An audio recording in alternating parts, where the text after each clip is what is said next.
Boa noite para todos. Eu estou vendo que hoje a gente sempre tem o interessante nessas séries de videoconferências é que cada videoconferência, acho que a depender do convidado, ele acaba trazendo seus convidados também, e a gente vai tendo uma variedade de convidados, né? Então, muito boa noite para todos, boa tarde, na verdade, né? Eu sou Simone Braga, sou professora aqui da Universidade Estadual de Feira de Santana, a UFES, e essa atividade, ela é uma promoção de uma ação extensionista chamada Clube do Piano a Quatro Artes, que faz parte do programa de extensão de formação e práticas performáticas musicais, Performa, qual eu sou coordenadora, e a gente conta também com o apoio da bolsista Vanessa Vitória, que comunicou com a maioria de vocês aqui por e-mail, que passou o link, né? E essas videoconferências, eu vou estar passando um videozinho explicando um pouquinho sobre essa atividade, e que é voltada tanto para a formação inicial e continuada do pianista, do professor também, de qualquer instrumento de tecla, não só piano, mas teclado, órgão, enfim. E a gente sempre é voltada tanto para a parte pedagógica, então a gente tem algumas videoconferências que dão esse suporte, né, para o professor, para quem quer dar aula, como também a gente volta também para a formação do instrumentista, que é o caso da nossa videoconferência de hoje, que é mais voltado para aqueles que querem acompanhar ou que já acompanham, né? E aí a gente conta com essa participação ilustre da Elisama para a gente da UFES. É um prazer, porque, para quem não sabe, a Elisama é daqui de Feira de Santana, né? Da nossa cidade, e foi para o mundo, né? Ela fez o piano aqui no Cuca, depois ela fez o bacharelado em piano e o mestrado em educação musical na UFBA, e por enquanto concluiu essa parte da preparação nos Estados Unidos, que fez o doutorado em piano colaborativo, né? E é sobre essa questão do piano colaborativo que a Elisama vai estar socializando, compartilhando com a gente. Acredito que parte do que você estudou e desenvolveu no doutorado, né? Já que é nessa sub-área, digamos assim, da performance. Sim. Mas eu vou começar, então, passando esse vídeo, e depois, Elisama, você fica à vontade, porque o espaço é todo seu. Seja muito bem-vinda. Obrigada. A gente está muito feliz em contar com a sua participação, com a sua colaboração. E para vocês que vão estar participando conosco, ao longo da videoconferência, a Vanessa vai estar disponibilizando aqui no chat um link da frequência, e aí vocês acessem, porque vocês vão estar recebendo um certificado que será emitido pela PROEX, Pró-Reitoria de Extensão daqui da UFES, que está apoiando esse evento. Além do apoio da PROEX, nós temos também um apoio do Grupo de Pesquisa e Estudos Contemporâneos em Música, o GECOM. Nós temos, inclusive, um canal no YouTube em que parte das nossas ações são disponibilizadas lá, então vocês podem estar conferindo, se inscrevendo para poder estar acompanhando e recebendo as notificações, né, dos nossos conteúdos digitais.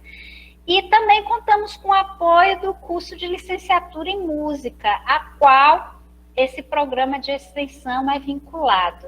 Então, para quem quer conhecer um pouquinho, de forma breve, essa ação, eu vou estar compartilhando aqui com vocês um vídeo breve.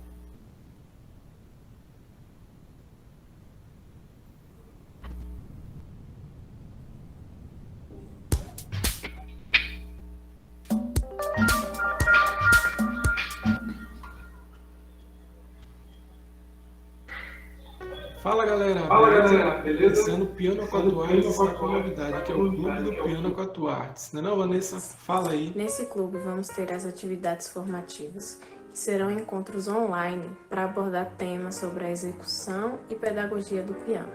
Além de temas interessantes, as atividades formativas também vão contar com a presença de convidados.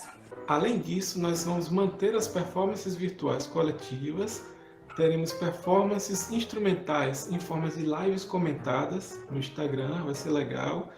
E também teremos performances temáticas. Então, acesse ao formulário, se inscreva e venha fazer parte do Clube Piano Quatro Artes conosco. Vai ser demais.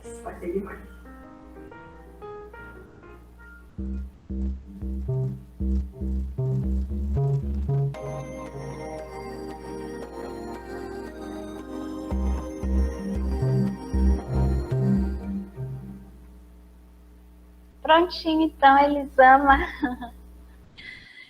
Gente, mais uma vez, boa noite a todos e a todas. Eu queria dizer que é um prazer estar aqui com vocês. Espero que vocês estejam com saúde, onde quer que vocês estejam.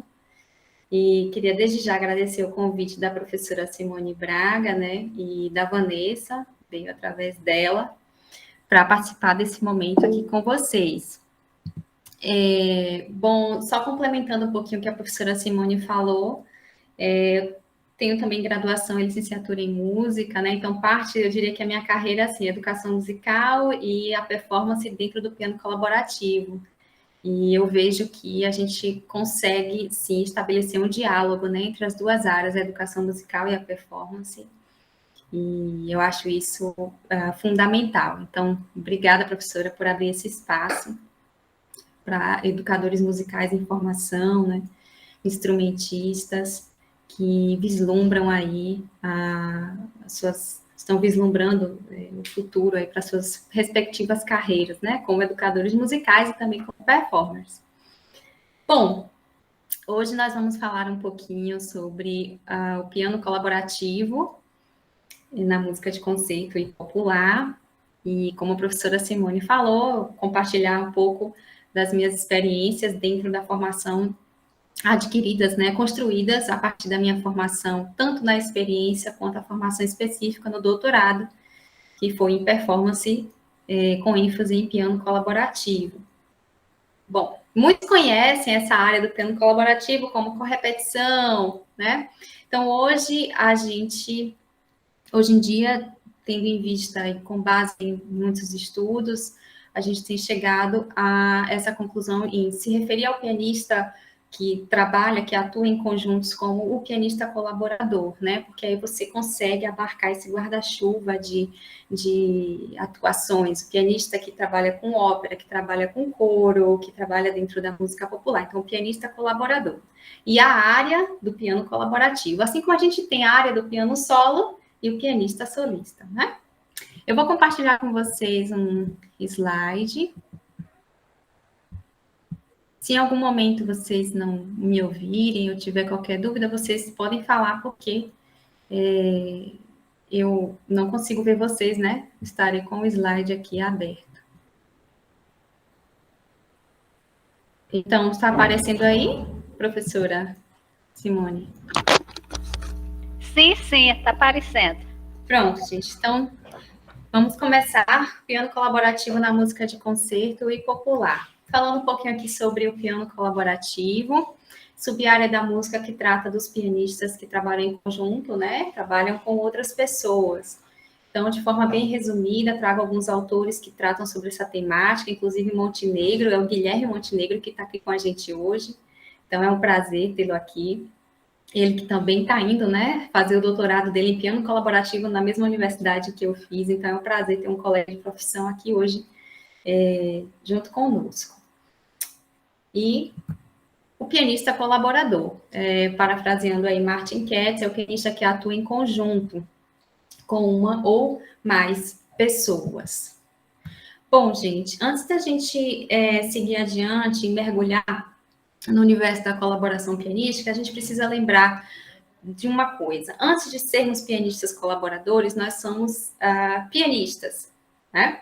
Então, é importante que, para quem está começando, para quem quer se concentrar nessa área do piano colaborativo, entender que é necessária uma base técnica. Né? Há autores como Heinrich Neuhaus, que foi um grande pedagogo do piano, eu trouxe aqui como destaque no seu livro A Arte de Tocar Piano, ele fala bastante sobre o que seria a técnica, né? Então, no final das contas, técnica é a maneira como você usa o seu corpo para fazer o que você precisa fazer de maneira saudável e realizar o movimento ou o procedimento, seja ele um procedimento cirúrgico, né, para a área de saúde, ou seja, enfim, o simples fato de descascar uma cebola, enfim, a gente precisa de técnica para realizar determinados procedimentos. E no mundo do piano não é diferente. Então, precisamos pensar na postura, a maneira como a gente usa o nosso corpo para tocar. O toque, ele é super importante, tá? E aí a gente vai aliar o peso de braço, né? Articulações, e quando eu falo em articulações, a gente fala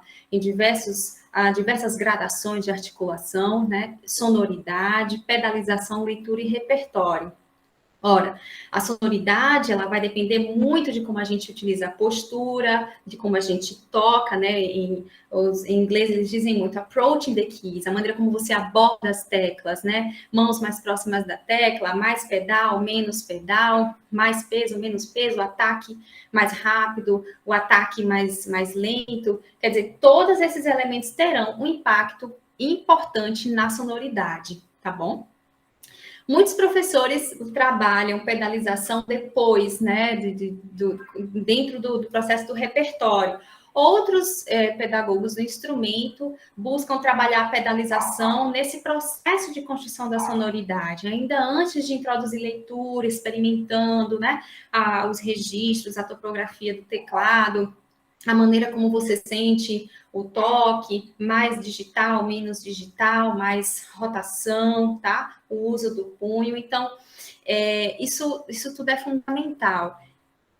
Muitos instrumentistas e também os cantores, por exemplo, eles têm essa visão de construir a sonoridade, né? Às vezes, muitos alunos, por acharem que não, o piano já está aqui, é só sentar e tocar, às vezes esquecem de fazer essa construção da sonoridade e ela é fundamental, né? Então, a combinação de todos esses elementos e para a sonoridade, mais leitura e repertório, é uma base fundamental para quem quer mergulhar no universo do piano colaborativo. Hoje, nesse guarda-chuva, nós vamos falar basicamente sobre 3 eixos. E eu nomeei aqui música de concerto e música popular. Aí tem gente que pergunta, por que música de concerto e não música erudita, né? Ora, tem havido muitas discussões em relação a esse termo música erudita, porque ela está muito ligada, por ser uma música, né, com teorizações, com filosofias que nasceram dentro do universo institucionalizado, às vezes, historicamente, a gente viu essa coisa de tentar hierarquizar. Música erudita é mais importante que música popular. E não é, porque a música popular também tem as suas complexidades, a música popular também tem as suas erudições, né? As suas complexidades e também sua ciência. Então, hoje, muitos autores têm utilizado música de concerto e música popular. Música de concerto se referindo a essa música que se desenvolve dentro dos conservatórios, dentro das instituições, com todo um aparato, orquestra, sala de concerto, e a música popular, que tem as suas raízes, né, dentro da cultura popular, mas que também compartilham de muitos elementos das teorizações nascidas dentro dos conservatórios, tá? Ao longo da história da música. Então, em música de concerto, a gente vai falar sobre canção de câmara, ópera, música de câmara instrumental, orquestra e balé. Aí eu coloquei balé dentro de música de concerto, porque, historicamente, o balé tem uma relação muito próxima, né, com compositores da música de concerto, mas coloquei aulas de balé aí no meio, entre música de concerto e música popular, e a gente vai ver o porquê. Coro também, coloquei aí entre o between, né, no between, entre música de concerto e popular, porque a gente acaba trabalhando o repertório das duas áreas, fazendo uso de habilidades das duas áreas, teatro musical e cantatas, e dentro de música popular, a atuação do pianista em bandas e grupos musicais, big bands, grupos de jazz, em eventos sociais, dança de salão. Vamos falar um pouquinho sobre canção de câmara. O que é a canção de câmara, né? Canções para canto e piano. A Carole Kimball, ela diz que é a fusão entre música e poesia, de uma maneira que seria impossível pensá-los separados. Então, se a gente pensar nas canções de Schubert se inspirava em textos, na verdade, em poesia, né, de alguns poetas, uns conhecidos, outros não. E a partir daquela poesia, da imagem que era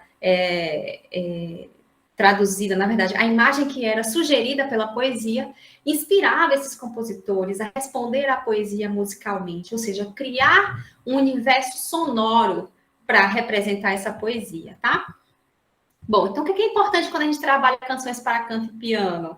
A gente pensar no histórico da canção, compositor, o poeta, a escola literária, tem uma concepção ampla do poema, tá? Tem um psicólogo estudioso do século XX chamado David Ausubel, ele é americano, acho que ele já é falecido, e ele dizia o seguinte: quando a gente tem uma concepção ampla sobre o tema, a gente acaba criando âncoras de aprendizagem, e quando a gente mergulha nas especificidades daquele tema, fica mais fácil da gente absorver elementos específicos, tá? Então, por isso, essa ideia da gente ter logo uma concepção ampla do tema.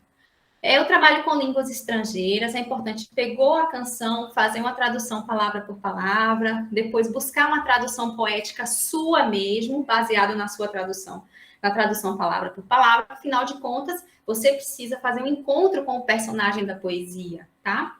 Encontrar, na verdade, esse personagem dentro de você. E o trabalho com dicção lírica, que é o alfabeto fonético internacional, a gente vai ver isso daqui a pouco.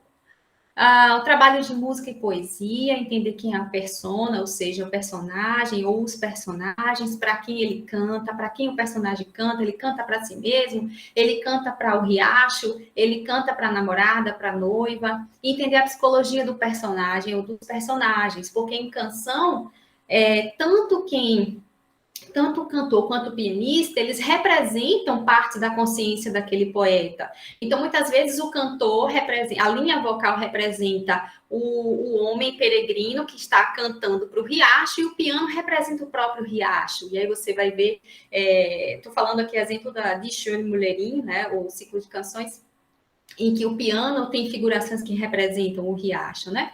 Então, isso é muito importante. Estratégias de performance extramusicais, pensar na linguagem corporal, na visão, na postura, atitude no palco e engajamento na parceria é fundamental. Gente, aqui temos o alfabeto fonético internacional, são símbolos fonéticos que foram criados para padronizar os sons do idioma falado, criado pela Associação Fonética Internacional século XIX, e ele contempla fonemas, né, entonação, separação de palavras e sílabas. Ou seja, eu preciso saber falar alemão para tocar repertório de canção alemão, ópera alemão, não. Mas eu preciso saber como a palavra, por exemplo, Nacht, né, noite, N-A-C-H-T, é pronunciada. Então, eu preciso saber algumas regras, né? Quando que a vogal é aberta, quando que é fechada. Afinal de contas, eu vou cantar naquela língua. E Pierre Bernard, que foi um grande pianista do século XX, ele disse o seguinte: as palavras têm uma musicalidade própria, cada língua tem uma musicalidade própria. Então, foi essa musicalidade que primeiro, essa rítmica, né, que primeiro inspirou compositores a escrever musicalmente daquela maneira.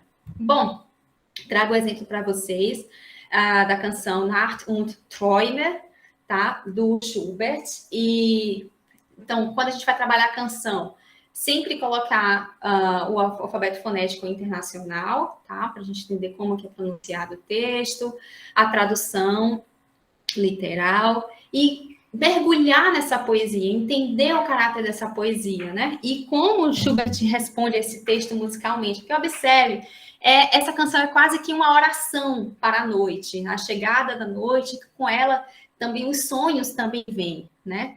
Então, essa relação da noite com os sonhos está muito presente dentro da estética do romantismo, em que a noite ela representa algo desconhecido. Há essa personificação da noite, né? A relação com os sonhos. Então, traz muita calma, sugere muita calma e muita paz. A Carole Kimball fala muito sobre essa relação da canção, essa poesia com a relação de paz e a ideia de paz e de calma. Então, a gente tem essa estrutura na parte de piano, tá? Então, a partir de hoje, a gente não vai falar mais acompanhamento, tá bom? A parte de piano, porque acompanhamento, né, historicamente, tem tido uma relação, assim, da pejorativa, aquela pessoa que, dentro do livro, né, em canção, né? A pessoa que acompanha, como se fosse um papel secundário. E aqui, não, a gente tem um papel fundamental, né? Então, temos esses acordes quebrados, o tempo inteiro, ao longo da peça. Então, a maioria, se você observar, você vai ter esses acordes quebrados que dão movimento, mas a maioria deles em nota de posição, muitos deles em posição fundamental, que traz essa ideia de calma, de paz, de descanso, tá? Ópera. Bom, ópera é gênero musical, resultado da parceria entre compositor e libretista, e combina música, teatro, dança e figurino com a presença de cantores, coro e orquestra. Bom, para o pianista que vai trabalhar com ópera, né, aqueles de vocês que gostam de atuar nessa área, que querem, é que a gente precisa pensar quando a gente trabalha com ópera. Então, contexto histórico, compositor e libretista. O mesmo trabalho que a gente faz com a canção, da tradução literal, poética. Ah, Elisama, eu tenho que fazer a tradução literal, poética e a dicção lírica de toda a ópera? É recomendado, mas assim, não é um trabalho que você vai fazer numa noite, né? Você vai fazendo aos pouquinhos, durante a preparação da obra. Dicção lírica, entender a orquestração, gente. Então, entender a orquestração vai para a redução de piano, estuda a orquestração e coloca na redução o que é violino, o que é flauta, tá? O que é clarinete. A gente vai entender a importância disso daqui a pouco. Bom, muitos pianistas colaboradores que vão atuar com ópera fazem um trabalho de coaching vocal, certo? Que é esse trabalho de preparação dos cantores, faz toda a preparação antes da chegada do maestro. Alguns até atuam como maestro substituto. E na ópera, atenção ao regente, o diretor de cena, os cantores, a cena, e ao mesmo tempo a gente tem que proporcionar a atmosfera musical. Então, é um trabalho complexo, mas que, assim, é muito legal de fazer, porque você vê, de fato, assim, eles não têm como ter uma orquestra todo ensaio, né? Então, ainda bem que existe aí o pianista colaborador para fazer esse papel. Muitas óperas, como é o caso da ópera barroca, a gente tem o baixo cifrado. Para aqueles que não gostam das aulas de harmonia, viu? Essa é a oportunidade para a gente trabalhar ali baixo cifrado, tem as indicações, né? 6/4, 4/2, as inversões, então, essa é a aplicabilidade. Conhecimento de cravo, principalmente quando a gente trabalha com ópera barroca, algumas óperas do classicismo também, e redução orquestral. Vamos dar uma olhadinha aqui, nesse recitativo do Messias de Handel, que é quando o anjo chega para José e fala que, né, o Messias de Handel basicamente fala sobre a chegada, o nascimento, né, o advento do Messias, do menino Jesus. Então, nesse recitativo, o anjo chega para José e fala que Maria vai conceber, né, o bebê, e seu nome será Emanuel, e Deus conosco. Então, observem que a gente tem o baixo cifrado aí, mas hoje em dia a gente tem essas edições, né, com a realização. Realização é os acordes escritos, né? Então, mas naquela época não tinha. O compositor, gente, só escrevia o baixo aqui e escrevia os números. E aí, quem estava o cravista tinha que fazer, dispor a harmonia, tá certo? Então, é super importante na nossa atuação. Vamos escutar um pouquinho aqui.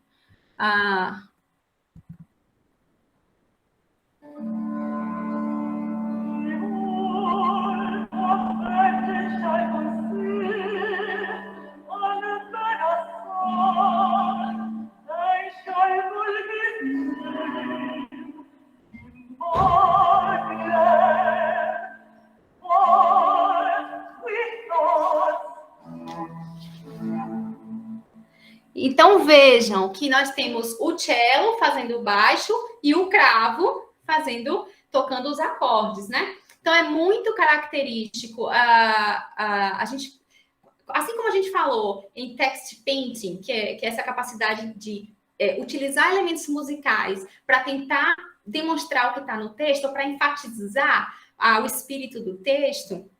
Aqui é muito comum, Emmanuel, né? É muito comum quando a gente tem esses trechos, assim, ela não cantou, né? Si, mi. Então, Emmanuel, para dar ênfase, a palavra Emmanuel, God with us. Então, geralmente, o pianista faz os 2 acordes depois que a cantora pronuncia, que é uma preparação para a entrada da próxima área, né? Bom, então, conhecimento de baixo cifrado, super importante para a atuação da gente. Vamos lá para a redução orquestral? Bom, eu tenho aqui uma área da ópera Le Nozze de Figaro, de Mozart, tá? Nessa área... Bom, por que a gente tem que falar de redução orquestral, gente? Muitos de nós vamos atuar em teatros de ópera e a gente recebe a partitura, a gente não recebe a redução para piano, recebe a grade orquestral, né? A redução, a partitura de orquestra. E a gente precisa desenvolver essa habilidade de reduzir, ou seja, verticalmente e também pensar horizontalmente. Então, o que acontece nessa área, basicamente? Suzana, ela tá vestida de noiva no dia do casamento dela, tá cantando essa área para o que será o futuro esposo dela, o Fígaro. Ele tá escondido, ele acha que ela engana ele com o conde, mas, na verdade, ela é apaixonada por ele. E ela tá dizendo, né? Vem, não tardes, meu amado, enfim. Então, a área é muito singela. Então, vamos observar a orquestração. É um estudo que a gente faz sempre. A gente tem as cordas, né, em pizzicato, então, trazendo lastro harmônico e também rítmico, pom, dando movimento. Então, vamos ver como é que elas soariam, né?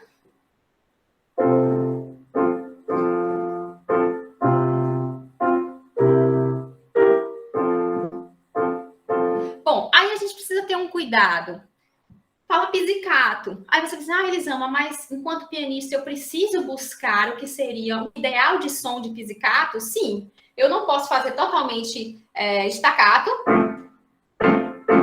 né? E também não posso fazer totalmente ligado, porque isso perderia o caráter. Então, eu, enquanto pianista, eu preciso encontrar esse meio termo, tá? Que é notas mais próximas do teclado, tá certo?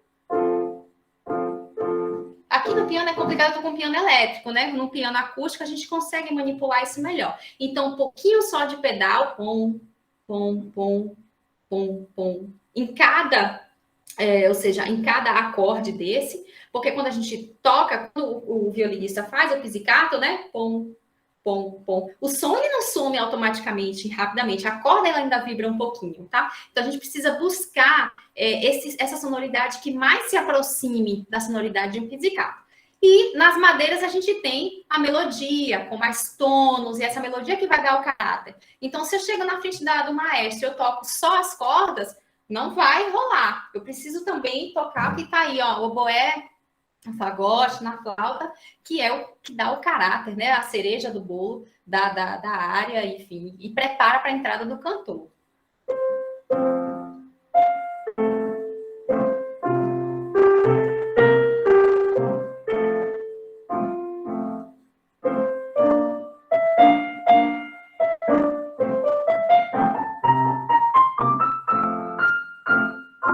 Então, percebem que há uma diferença... não sei se dá para a gente perceber, talvez ao vivo a gente perceber melhor, entre essas texturas sonoras do que as cordas fazem e do que as madeiras fazem. Isso é essencial quando a gente toca redução orquestral. Bom, em gêneros vocais, tocar e cantar quando vocês estão estudando é fundamental. Elisama, eu preciso ser um excelente cantor para tocar repertório vocal? Não. Mas é importante que você tenha conhecimento sobre técnica vocal, respiração, apoio, como que tudo isso funciona e como que isso pode ser manipulado em prol do fraseado. E quando a gente canta e toca nas nossas práticas, a gente simula a situação real né, do que seria tocar e cantar, tocar com o cantor. A gente consegue visualizar as combinações entre vogais, consoantes, palavras que precisamos dar ênfase, certo? A frase textual relacionada à frase musical, porque o texto sempre vai guiar as ideias musicais, tá bom? Música de câmara instrumental, a gente fala sobre os duos, trios, os quartetos, né? Trios sonatas, os quintetos, os sextetos. Alguns autores falam também da importância, não só em música instrumental, mas também vocal, de uma técnica pianística substancial, conhecimento sobre a natureza de cada instrumento, certo? Cordas, madeiras, metais e percussão. Tempo, por que a gente precisa pensar em como cada instrumento funciona? Quer dizer, quando a gente toca com metais, o nome já diz, né? Tem bastante metal, bastante brilho. Então, em muitos momentos, em muitas peças, a gente precisa mesmo dar um som mais brilhante. Quando a gente toca com as madeiras, como que funciona a emissão das notas na madeira, a questão da corrente de ar, das cordas, vimos agora as articulações. Então, quando a gente toca com esses instrumentos, a gente precisa encontrar essa equivalência sonora. Até porque também é importante, a gente cria uma paleta de cores, né, sonoras, assim, capacidade de tocar sons mais brilhantes, sons mais avelutados, mais articulação, menos articulação, tá bom? Em música de câmara instrumental, assim como também em outros segmentos, gente, mas aqui eu vou falar sobre tempo, equilíbrio sonoro e articulações.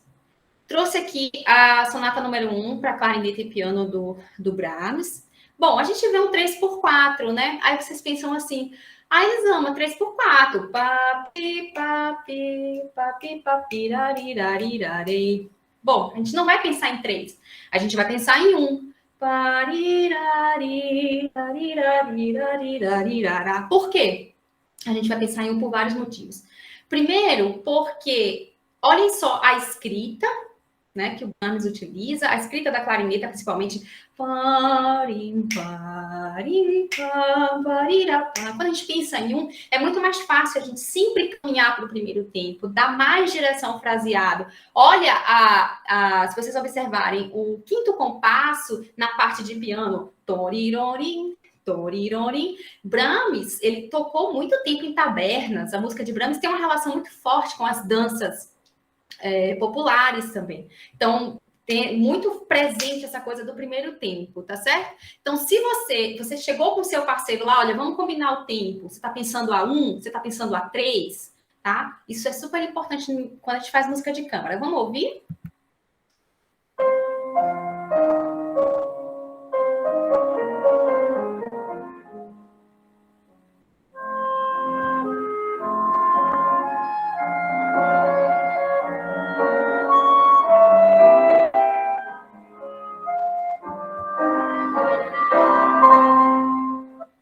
Então, gente, combinar. Por que a gente precisa encontrar ao mesmo tempo? Porque se ele toca 1, pensando em 1 em cada compasso, eu toco a 3, em algum momento a gente vai desencontrar o fraseado, dinâmica, a sonoridade é super importante nisso, tá certo? Então, sempre combinar o tempo. Olha um outro exemplo aqui. A gente tem um 3x4 que a gente vai pensar a 3. É um adágio, é um segundo movimento do conceito para clarineta e orquestra, né, de Mozart. Aqui a gente tem uma redução, tá? E observem a escrita, tá? Então, aqui a gente tem a parte do piano, a redução. Na orquestração, a gente tem um quarteto de cordas. Então, vamos ouvir para ver como esse fraseado funciona aí. A 3.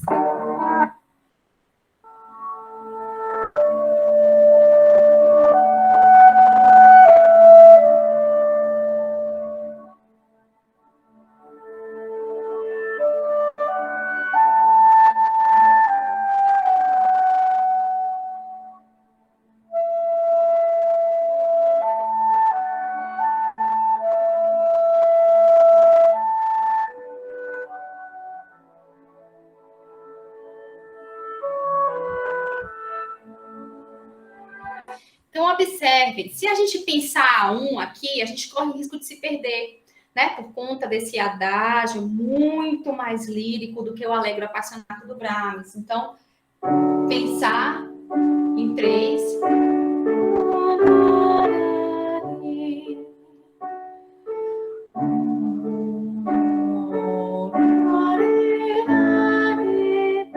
Mas isso não nos dá o direito de pesar em cada tempo. O primeiro tempo, ele é sempre muito importante. A gente sempre levando a música para o primeiro tempo.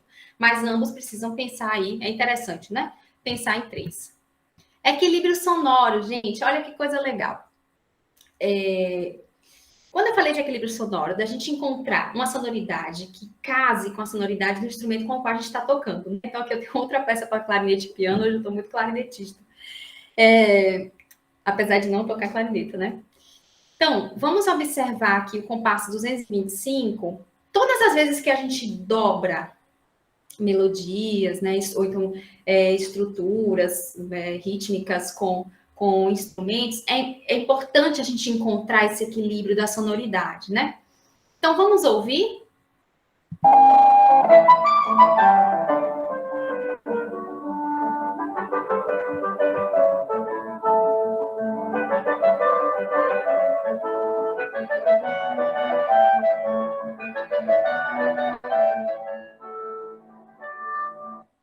Bom, então observem. Quando eu fui tocar isso no compasso 225, eu lembro, eu fiz isso aqui.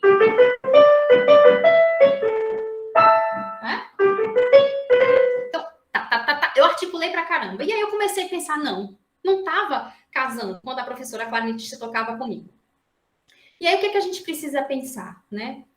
Que quando o clarinetista emite o som, não sei se alguns de vocês já tocaram clarineta, não é como o piano. Quando a gente toca, pam, pam, né, o som ele é emitido assim, quase que automaticamente. Lógico que sempre tem um delay, né? Entre o martelo a chegar até a corda e emitir o som. Sempre tem um delay. Mas em instrumentos de sopro, vai haver um delay, ou seja, um atrasozinho um pouco maior. Então, a nota, ela nunca vem pá, pá, pá, pá, pi, pá, pá, pá, pá. Sempre vai ter um tipo de crescendo antes da nota, quando o clarinetista ele emite aquela nota.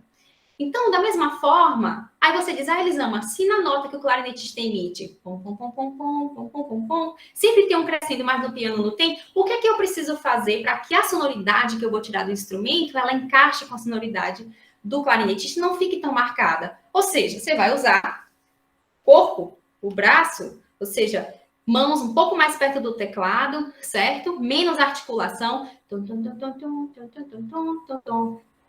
Articular o mínimo possível. Mover o mínimo possível, tá certo? Porque quanto mais articulado, mais claro vai ser o, né, mais, eu diria assim, é como se a gente falasse super articulado. Então, um pouquinho só, dosa o pedal, para também não ficar muito pedal. E...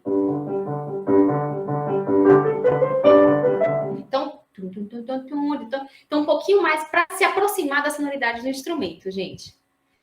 Aqui em articulações, eu trouxe o início do Gypsy Trio, que é o trio violino, cello e piano do Haydn. E articulações, quando a gente toca com cordas, é fundamental. Se vocês observarem, olha, as articulações utilizadas para o violino e para o piano, né? O baixo aqui com o cello. Então, quando a gente faz música de câmara, prestar atenção nas articulações é fundamental. Vai, pega a sua peça, faz um estudo sobre as articulações, marca, tá bom? Vamos lá.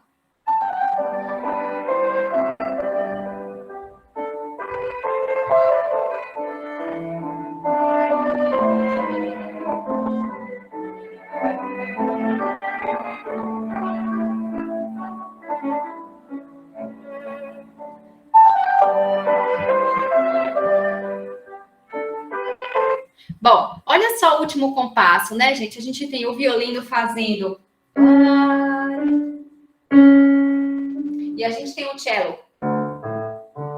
Pom, pom, pom. E o piano precisa trazer isso à tona, né?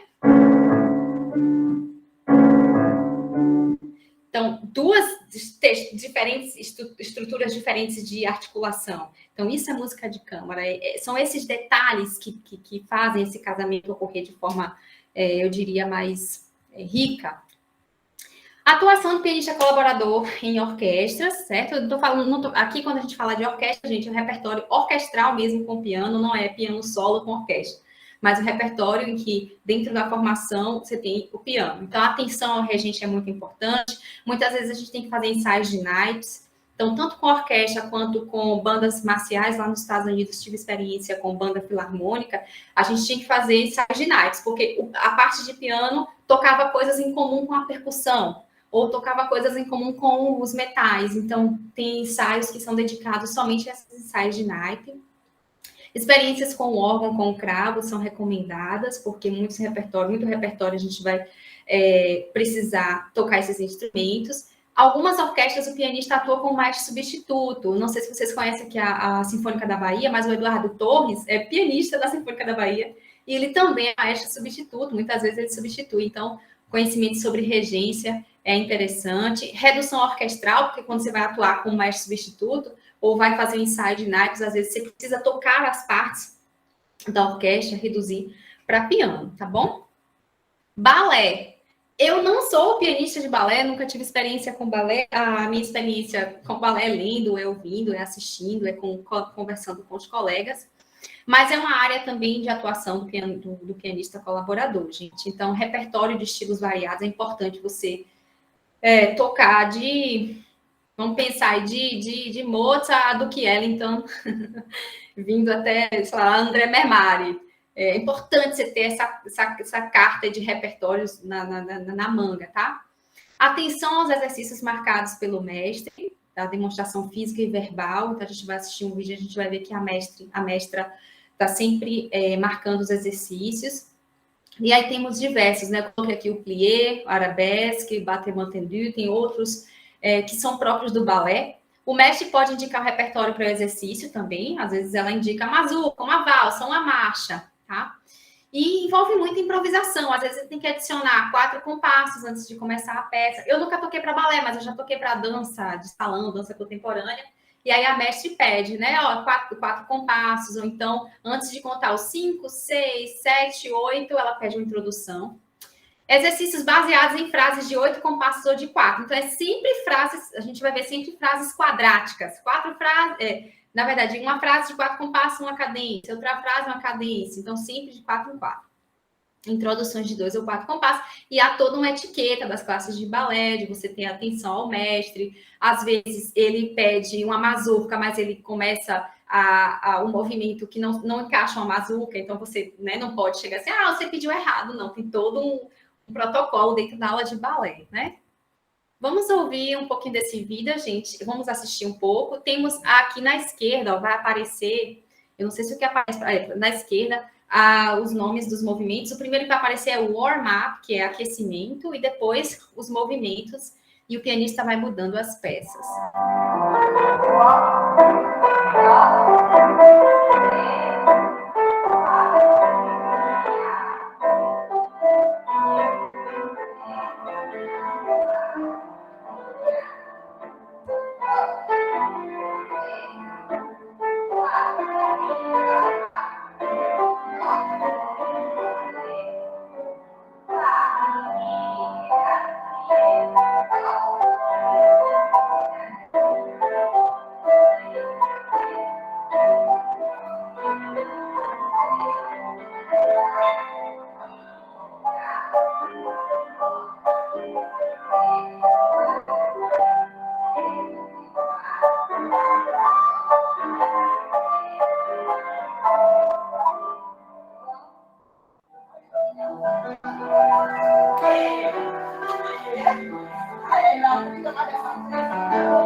Bom, gente, então, esses vídeos demonstram a importância que os movimentos têm também para a gente, né? Porque ela, às vezes, fala o movimento e a gente precisa adequar, trazer repertórios que correspondam ao movimento. Então, o pianista de balé tem uma compreensão aí sobre o que é o plié, o que é o arabesque, né? E quando eles estão na barra, quando eles estão no centro. Então, tem toda uma dinâmica na aula de balé. E é um mercado, assim, super promissor também. Eu não sei se vocês conhecem a Kathleen, que foi aluna aqui da Escola de Música da UFBA, e ela trabalha no Balé Bolshoi Brasil, é pianista de balé da companhia, e é uma pessoa, assim, também super acessível. Bom, focando um pouquinho mais entre a música de concerto e popular, lembre-se que eu falei que, embora balé seja tradicionalmente ligado à música de concerto, as classes de balé mesclam repertórios, tanto da música de concerto quanto popular. Então, as classes de balé estariam dentro desse meio aí, né? No coro, tá? Não sei quantos de vocês já atuaram com corais, a professora Simone, eu sei que já deve ter atuado com coros aqui, né? Enfim, também já atuei bastante com corais. Vamos falar um pouquinho sobre o repertório variado. Então, a gente vai ter coro e orquestra, reduções para piano, coro, orquestra e solistas, ou seja, coro, redução para piano e solistas, peças para coro e piano, coro e órgão ou cravo. Teremos também muito repertório da música popular, né? Então, leituras de cifras é fundamental, conhecimento sobre ritmos e gêneros brasileiros e internacionais. A atenção ao regente é também, gente, fundamental, né? Então, nesses grupos dirigidos, nesse fazer musical conjunto dirigido, onde a gente sempre tem um líder, o regente, é muito importante a atenção e o respeito. Então, teremos também situações de redução de partitura coral, harmonização, transposição, improvisação, arranjo, trabalho também com naipes. Então, a gente vai dizer assim, olha, Elisama, hoje você vai trabalhar com os sopranos. Olha, Vanessa, hoje você vai trabalhar separadamente com os contraltos e com os tenores. Então, esse conhecimento da parte de cada voz é muito importante, né? Nessa foto aí, essa foto foi de 2018, um encontro de corais de escolas públicas de Minnesota, Dakota do Sul e Dakota do Norte. Eu estou com o piano ali no meio. Como era um coro muito grande, a regente pediu que a gente colocasse o piano ali no meio para ela ouvir, para o coro também ouvir, porque se ficasse lá na lateral ia ser complicado, nem todo mundo ia conseguir ouvir. Então eu estou ali toda encapotada por causa do frio. Bom, eu tenho aqui essa música Vira Virou, eu não sei se todo mundo conhece. E, professora, se eu estiver fora do tempo, pode falar, tá bom? Não, tá tranquilo. Beleza. Vamos lá, gente, eu vou contar uma história sobre essa música. Eu comecei a colaborar com coro, eu tinha 15 anos de idade. Foi justamente no Cuca, né? Concluí o curso técnico de piano e aí me contrataram para tocar com o coral da UFES. Eu toquei no coral da UFES muitos anos, há 4 anos. Primeiro dia de ensaio, o regente era Jonatas Paim, né? Uma pessoa que eu tenho muito apreço. Minha mãe também estava no coral, né, nessa época.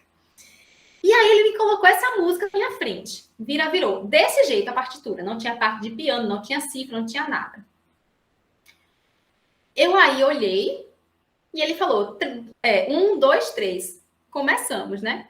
O que foi que eu vi a princípio? Eu visualizei 3x4, aí veio logo na minha cabeça uma valsa. Foi o que veio na minha cabeça naquele momento. Visualizei a tonalidade, né? Eu falei assim, bom, pode ser um Lá bemol maior, pode ser um Fá menor, ele já começa, na verdade, com o Fá menor. E aí, o que me guiou? Eu fui guiada pelo baixo e pelo soprano.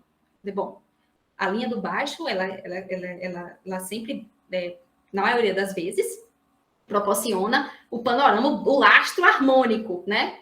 E o ritmo, eu sabia que eu não poderia perder o ritmo, a harmonia, e aí as extremidades. E aí eu toquei mais ou menos assim. Não sei se vocês conhecem essa música, daqui a pouco a gente vai ouvir. E aí eu fiz a valsinha, né?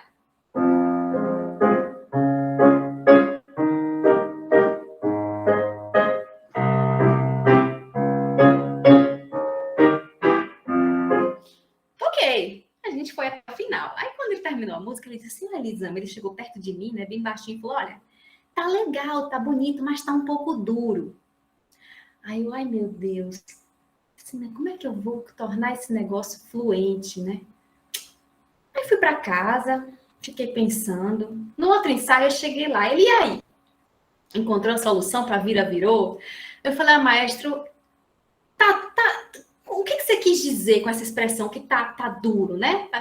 Ele disse assim, olha, vou te dar uma dica. Pense na letra. Pense no texto. Virou, gira, girou, né? Ah, virou, meu. Pense no texto, sabe? Gente, aí, claro, eu falei, poxa, pensar no texto, uma coisa que gira, circular. Quais são os elementos musicais que eu posso utilizar? Qual estrutura, textura de acompanhamento que eu posso, padrão de acompanhamento que eu posso utilizar para dar essa ideia de circular, né? E aí veio na minha cabeça esses arpejos, né?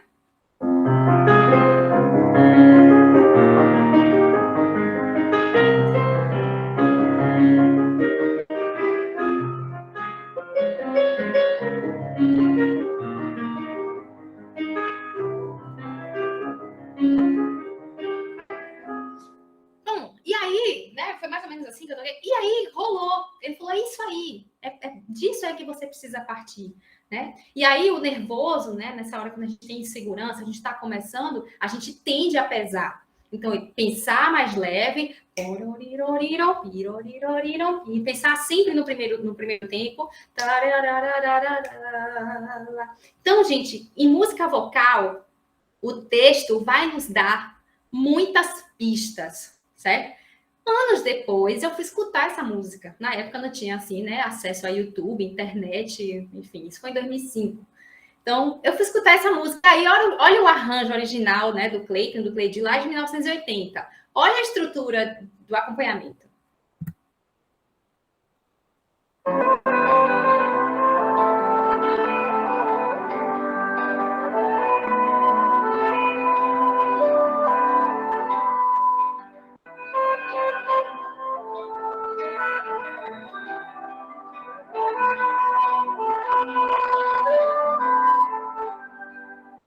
Né? E aí eu me surpreendi, eu lembrei da história, porque se a gente ouve, então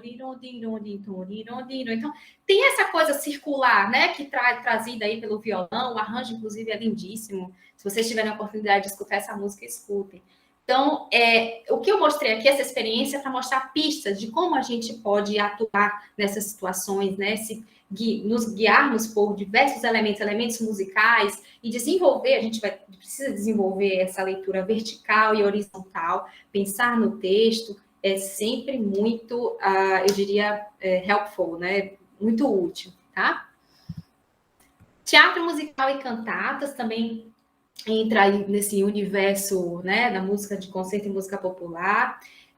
Algumas cantatas a gente tem parte escrita para piano, outras a gente não tem. Eu participei de uma cantata, de um teatro musical aqui em Salvador, chamado Uma Família Muito Unida, que a gente não tinha parte escrita para piano, a gente só tinha as letras das músicas, as cifras, e aí a gente tivemos que construir o arranjo. E tinha eu, né, de pianista, tinha um outro pianista chamado Carmelito Lopes, acho que vocês devem conhecer, com aquele Nord, aqueles teclados vermelhos, né, que assim, tem um som maravilhoso. Baixo, bateria, guitarra, e foi muito legal. A gente teve que construir o nosso arranjo. Algumas peças, alguns musicais, você vai ter redução para piano, e é uma redução, gente, que contempla orquestra e banda, né? Então, tem os musicais que você vê lá, a estrutura rítmica escrita.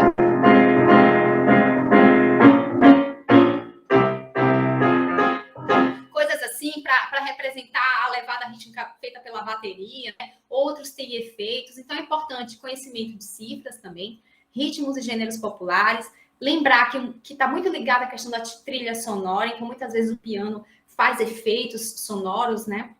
Você precisa explorar gestos, efeitos, representa, sei lá, um efeito sonoro que representa a cena do... Eu assisti o musical do Rei Leão, né, em São Paulo, então representa a cena do pai de Simba, né, caindo lá de cima, sendo ameaçado pelo esqueci o nome dele lá, o irmão dele é cunhado dele, o leãozão, mauzão. enfim, e ele cai de cima. Então, a gente precisa também entender que muitas coisas são efeitos sonoros, tá? Banda, orquestra, coro e solista, geralmente, dançarinos, figurino, amplificação sonora. Então, nem sempre a gente vai tocar num piano acústico, a maioria das vezes a gente vai tocar num piano elétrico, e atenção ao regente é fundamental, tá? Vou mergulhar um pouquinho mais na música popular, a gente está quase no final. Então, muitos de vocês acho que têm atuado, né? A gente também, bandas e grupos musicais diversos, big bands, grupos de jazz, eventos sociais. Eu até coloquei um piano com a flor ali para representar o casamento, né?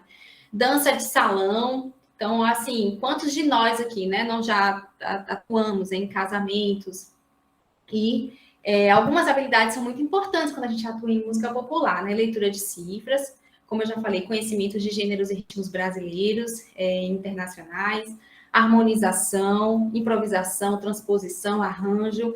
Eu fui tocar num casamento uma vez que os noivos pediram, eu quero Love of My Life em ritmo de samba.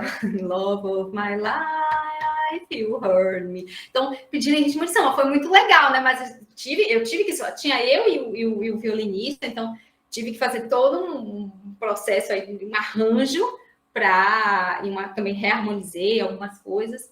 Embora, gente, eu não sou pianista, né, assim, fera na música popular, não é, quem me conhece sabe, mas se a noiva me liga hoje e diz assim, olha, eu queria que você viesse tocar num casamento que só vai ter bossa nova, a gente vai, né, eu vou e vou dar conta do recado, não vou fazer o que um André Mari faz, ou que até alguns de vocês fazem, que eu sei que muitos alunos da UFS têm experiência já com música popular, né? Não vou fazer o que o Camargo Mariano faz, mas a gente vai dar conta do recado, vai ser bonito, vai ser musical. Então, desenvolver, né, esses padrões de acompanhamento, como tocar no samba, ou o frevo, ou, enfim, a bossa nova, é importante. O papel dentro da banda, né, gente? A primeira vez que eu fui tocar com a banda, gente, eu queria tocar tudo. Ritmo, melodia, tudo. E aí eu fui entender que não é bem assim. A guitarra tem o papel dela, o baixo tem o papel, a bateria, o solista e o piano, tá? Tocar de ouvido, né? A questão da memória, tem muitos estudos sobre isso, é importante. Nem sempre a gente vai ter cifra, nem sempre a gente vai ter partitura. Então, isso já é um trabalho aí de desenvolvimento da percepção. E, como eu falei, o domínio de padrões de acompanhamento diversos e ritmos diversos. Bom, resumindo, vamos falar aqui vamos fazer um resumão, conjuntos de habilidades na área do piano colaborativo. Então, técnica, leitura à primeira vista, dicção lírica, conhecimento de línguas estrangeiras, redução orquestral e coral, baixo cifrado, conhecimento da literatura vocal e instrumental, orquestração e regência, conhecimento sobre técnica vocal, conhecimentos literários, gente, poetas, escritores, certo? Peças de teatro também, né? Que eles chamam de play, por exemplo, Shakespeare escreveu muita coisa que incentivou e que inspirou compositores depois. Harmonização, transposição, improvisação, leitura de cifra, arranjos, gêneros e conhecimento de gêneros e ritmos nacionais e internacionais, domínio de diferentes padrões de acompanhamento. E aí tem mais duas habilidades que eu quero chamar a atenção aqui. Primeiro, técnica de ensaio. Como ensaiar? Como é que a gente prepara uma peça vocal? Como é que a gente prepara uma peça instrumental? Aí pode ser conversa para um próximo encontro, professora Simone, vocês vão dormir com essa interrogação dentro da cabeça de vocês. Foi tema da minha tese de doutorado, eu falei sobre planejamento de ensaio, então no próximo a gente pode falar aí sobre técnicas de ensaio, tá? Trabalho em equipe, gente, não adianta termos todas aquelas habilidades se a gente não sabe se comunicar. Se a gente não consegue trabalhar em equipe, se a gente não consegue negociar e olhar nos olhos do nosso parceiro, da nossa parceira, do nosso grupo e interagir. Para quem está começando, aí vão algumas dicas, né? O pessoal sempre pergunta, sempre gosta de falar. É importante, sempre escolha um repertório aquém das suas possibilidades técnicas.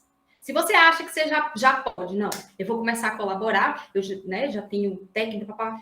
Eu quero tocar sonatas de Beethoven para violino e piano. Se você acha que você já está nesse nível, não pega essas sonatas. Pega as sonatas para violino e piano de Mozart, certo? Porque se você não tem muita prática na área, vai te dar mais segurança se você pega algo que está um pouco aquém da sua possibilidade técnica. Então, aos poucos, com a experiência, você vai se desafiando. Ensaie bastante, estude, não chegue no ensaio sem estudar, não confie logo de cara na leitura, porque a insegurança às vezes pode ser fatal. Tá certo? Isso, gente, para quem está começando.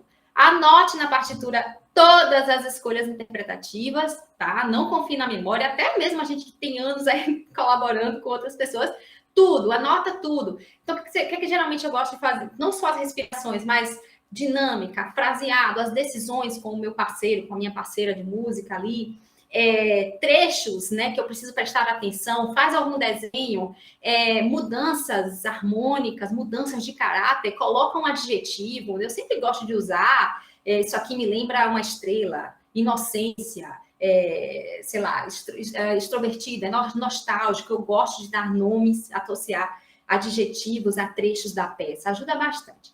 Ouça obras de gêneros, períodos e estilos variados, de canto gregoriano até século XXI, tá? Conheça a literatura da canção e da ópera, literatura instrumental, cordas, metais, madeiras e percussão.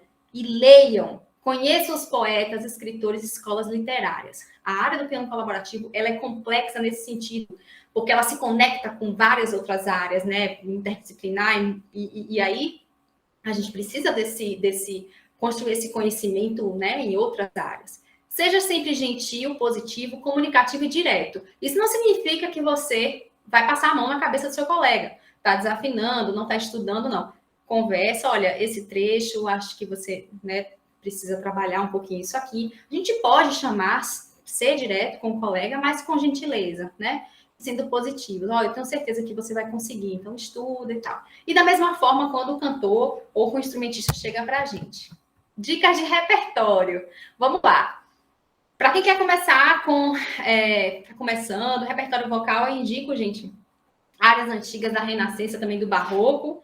Tem esse livro aqui de 24 áreas e canções italianas. Ele é bem conhecido aqui, muita gente tem. E, assim, a gente acha também no estante virtual, bem baratinho.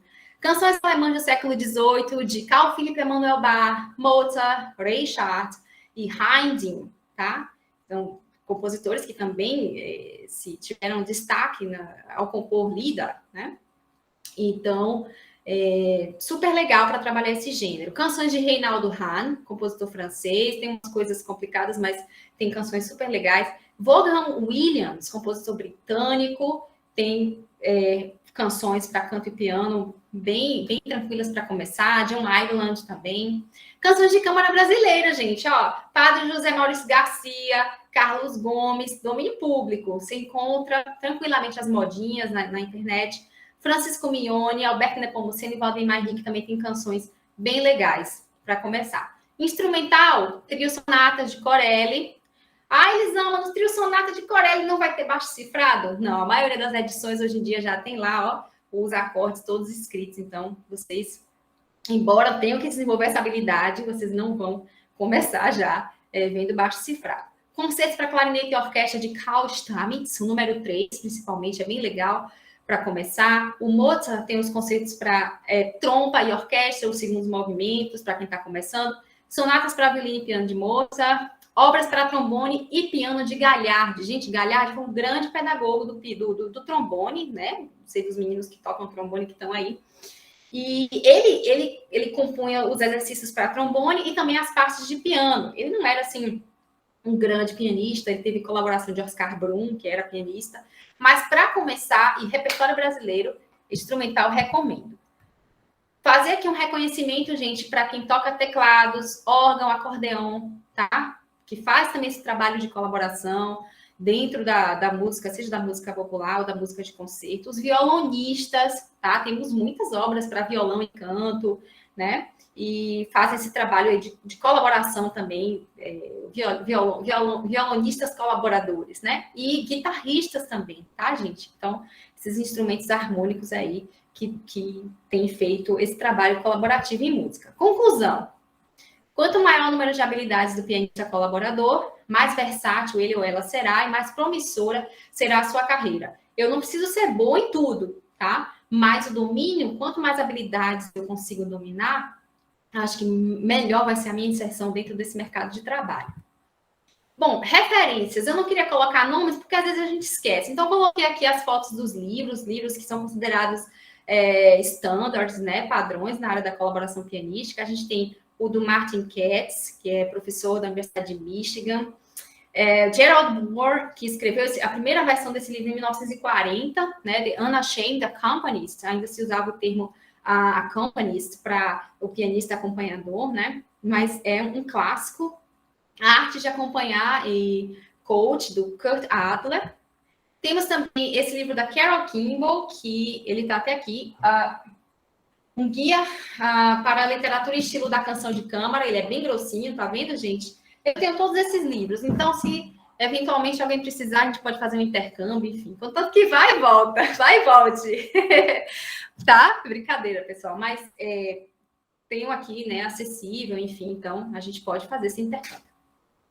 Tem o livro do Pierre Bernac, que fala sobre a interpretação da canção francesa. O Pierre Bernac foi um grande pianista colaborador do século XX, francês, né? Colaborou com cantores como Gerard Souzet e tantos outros. A Poetry into Song, da Stein e do Spielmann, eles fazem um mergulho na canção alemã e análise. Livros de dicção, esses dois, o roxinho e o azul do meio, são bem legais.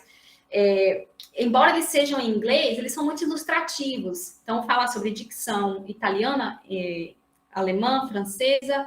O roxinho tem dicção em latim e espanhol também. E em inglês, gente. Em inglês, a gente tem 3 tipos básicos de dicção. O inglês britânico, o inglês americano e o inglês mid-atlantic.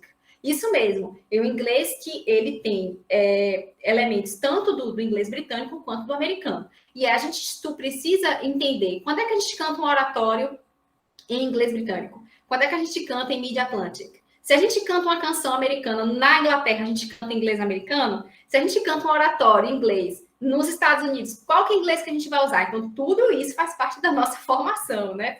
Eu diria que foi a disciplina mais difícil do doutorado. A gente, né, passamos horas sem dormir estudando, mas é essencial e isso faz toda a diferença na hora da gente trabalhar com o aluno. Antologia Poético-Musical é de um autor português, ele é bem grossinho aqui, tá vendo? Eu ganhei de um amigo meu que foi para Portugal. Tem tradução poética de várias canções de câmara.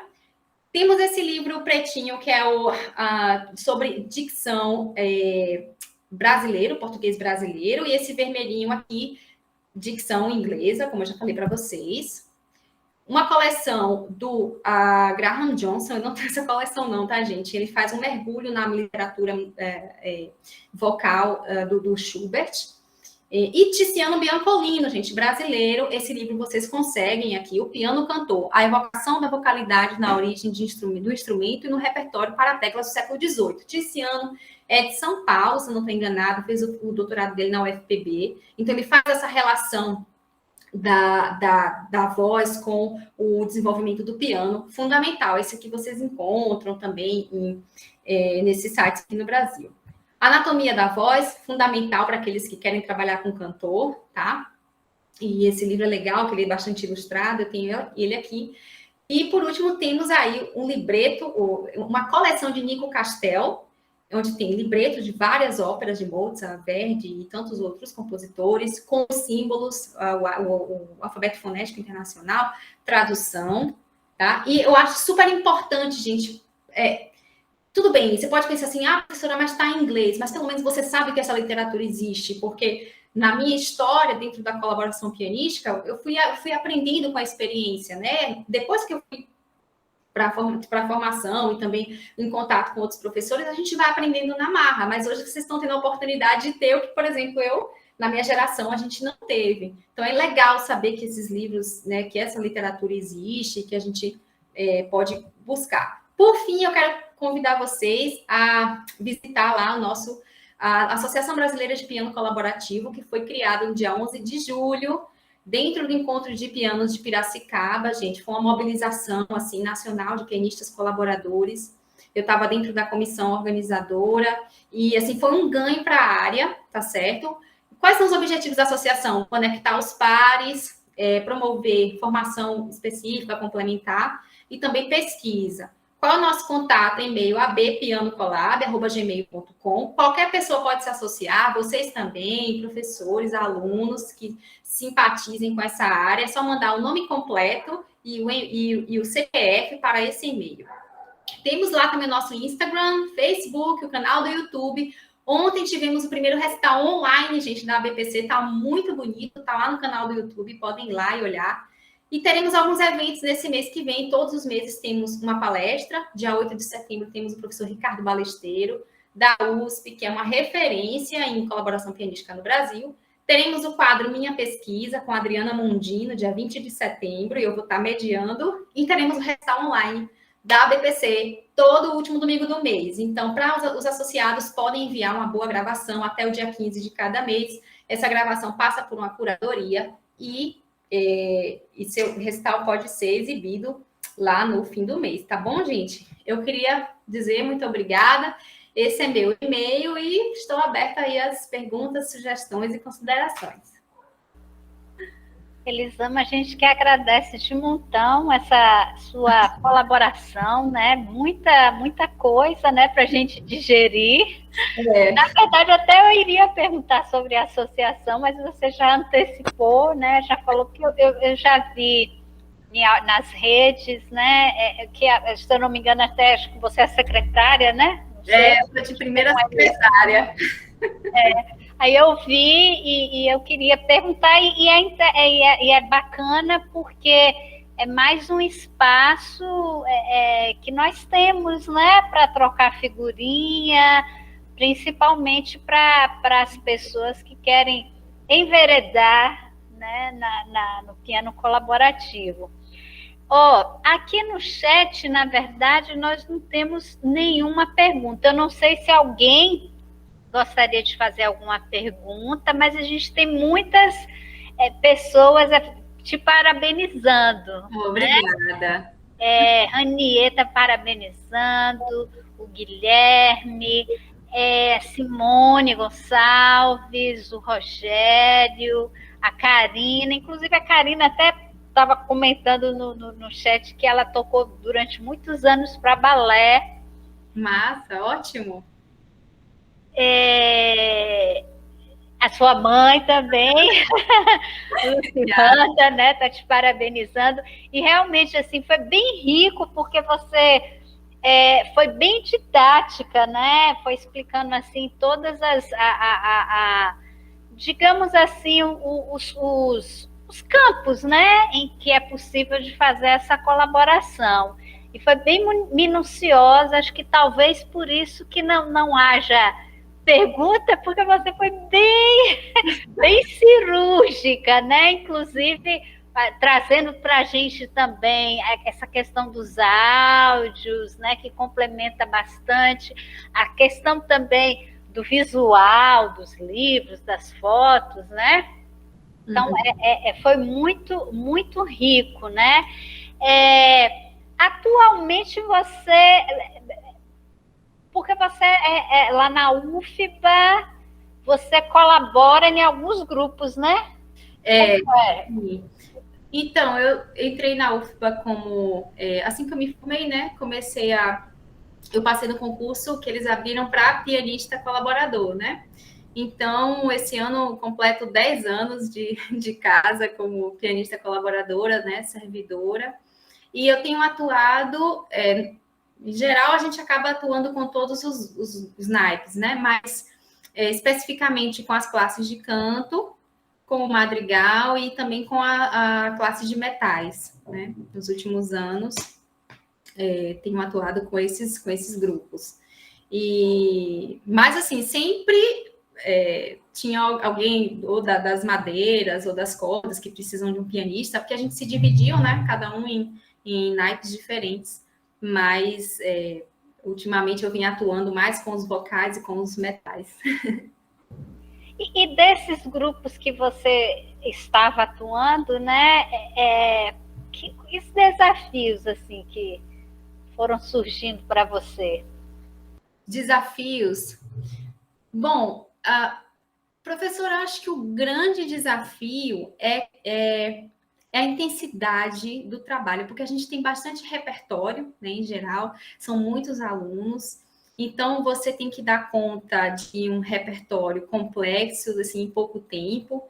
Então, por isso a importância da leitura à primeira vista, quando você atua dentro do contexto universitário, é muito importante. E o diálogo, porque às vezes você toca a mesma obra com diferentes alunos, então são interpretações diferentes. Então, por isso que essa importância de sempre anotar tudo, né, todas as decisões. E cada fazer musical, cada grupo é um grupo. Então, a obra que eu toco aqui com um aluno pode ser a mesma obra com o outro, mas as ideias construídas serão um pouco diferentes, terão algumas bases, né, iguais, mas ideias em geral diferentes. Então, eu acho que esse é o maior desafio, assim, de atuar no contexto universitário, a quantidade de alunos, de peças, de obras, que ao mesmo tempo é enriquecedor, porque você passeia por um repertório muito vasto, então você precisa ouvir muito de todos os estilos e compreender. A gente aprende muito também, porque os professores sempre estão presentes na aula, então a gente exerce esse um pouco o papel de pianista, colaborador, de educador, porque a gente contribui para a formação do aluno, e também de aluno, porque a gente ouve as considerações. Mas eu acho que são, assim, diversos desafios, né? E, assim, outro desafio é, assim, a questão da infraestrutura, assim.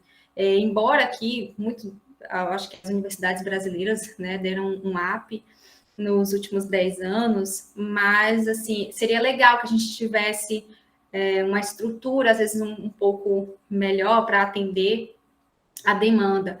Mas, ainda assim, eu vejo que a gente consegue fazer um trabalho, né, de formação, assim, performática legal com os alunos. Uma coisa você estava falando, eu me lembrei agora, nesse período do isolamento social, não sei se aconteceu com você, a gente do piano a 4 artes, a gente, grande parte do nosso repertório é a 4 mãos, 6 mãos, execução coletiva, né? Sim. E logo que nós passamos para essa transição para o virtual, porque a gente continuou as nossas atividades, continuamos promovendo essas atividades performáticas, a gente sentiu um baque, eu pelo menos senti um pouco, né? Porque assim, de certa forma, quando você toca 4 mãos, né? Acredito que como também é um pianista colaborador, você tem muito aquela troca, né? Com quem você está tocando junto. Aquela resposta. E assim, quando você toca 4 mãos, até a respiração do colega, parece que não tem muito... É aquela coisa que você está ali na métrica, tal, tudo direitinho, mas também tem uma coisa muito orgânica.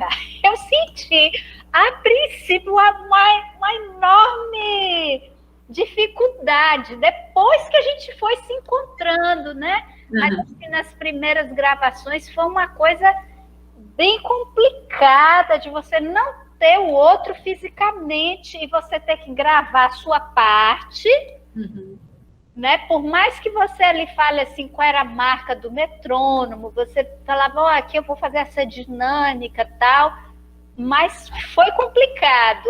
Aí, nesse seu trabalho com piano colaborativo, você também teve esse processo, continuou fazendo as suas atividades também de forma virtual? Como é que foi essa transição,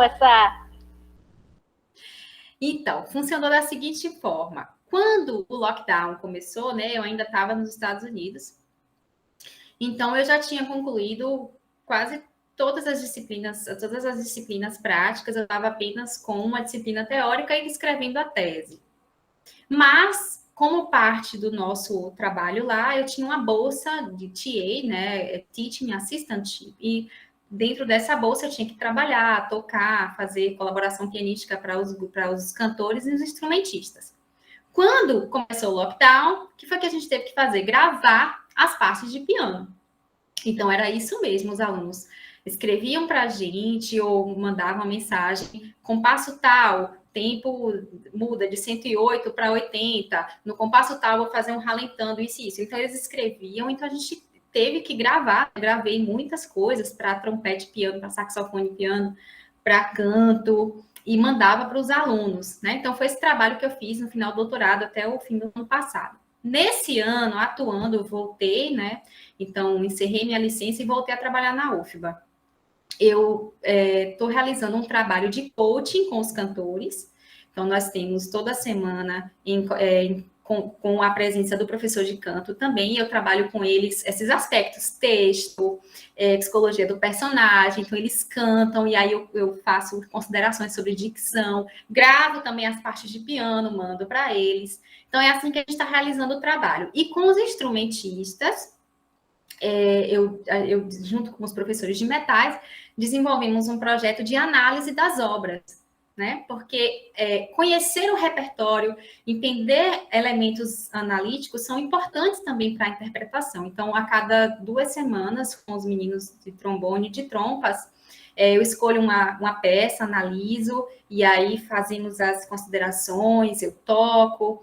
Então, é assim que a gente está realizando o trabalho agora, né? Durante a pandemia, esperamos aí um cenário um pouco melhor, mas eu também senti muito a falta de tocar com pessoas, assim, né? Tanto que quando eu consegui ir em Feira de Santana, eu e mãe, nós tocamos umas coisas, ela tocou violino e eu toquei o teclado. Eu falei, nossa, quanto tempo que eu não fazia música com outra pessoa, né?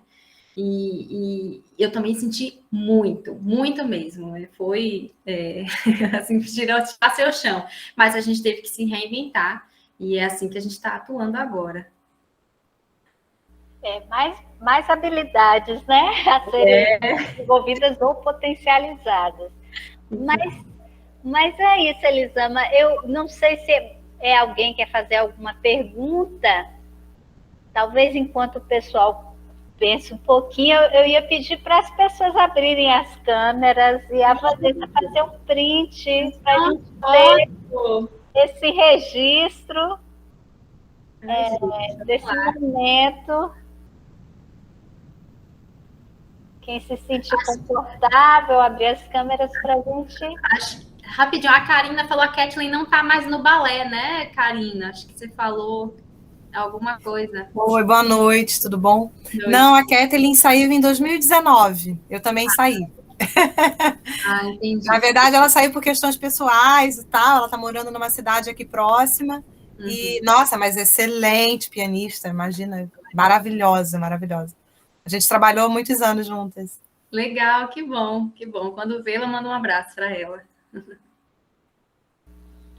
Então, Vanessa, quando estiver pronto, você avisa para a gente se preparar. A foto. Podem fazer a pose que eu vou tirar a foto.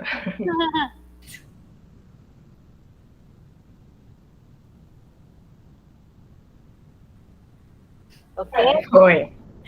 Gente, Elisama, mais uma vez, muitíssimo obrigada. Foi muito bacana dividir esse tempinho. Quer dizer, você trouxe, né? Trouxe bastante coisa para a gente. E muito obrigada também para todo mundo que esteve aqui presente, tá? É um prazer sempre estar contando com a participação de vocês, né? A credibilidade, a confiança. Aproveitar até para fazer já uma propaganda que no mês que vem a nossa videoconferência já vai ser voltada para o aspecto pedagógico com a professora Bianca, que vai estar trabalhando com a gente a temática de jogos musicais para o ensino de piano para criança. Então, a Bianca, ela está fazendo bastante coisa, alguns jogos, webinário, né, com essa temática, e vai ser também um prazer tê-la com a gente. Então, assim, Elisama, um prazer de estar com você. A você e todos os participantes vão estar recebendo o certificado por e-mail, tá? Vai ser emitido pela ProEx aqui da UFES. E demora um pouquinho, mas vão receber. É porque é uma demanda, né, de outras atividades, aí conforme a gente entrega a lista, por isso que é importante que todos possam acessar o formulário da lista de frequência, que é por ele que vai ser feito o certificado. Então, coloquem o nome completo, direitinho. Então, assim, muito bom ter passado esses momentos com vocês. Obrigada a todos também, agradeço o convite, foi um prazer para mim, espero que possa contribuir, né, para a formação de vocês e também abrir novos horizontes. Precisando, eu estou aqui. Tá certo.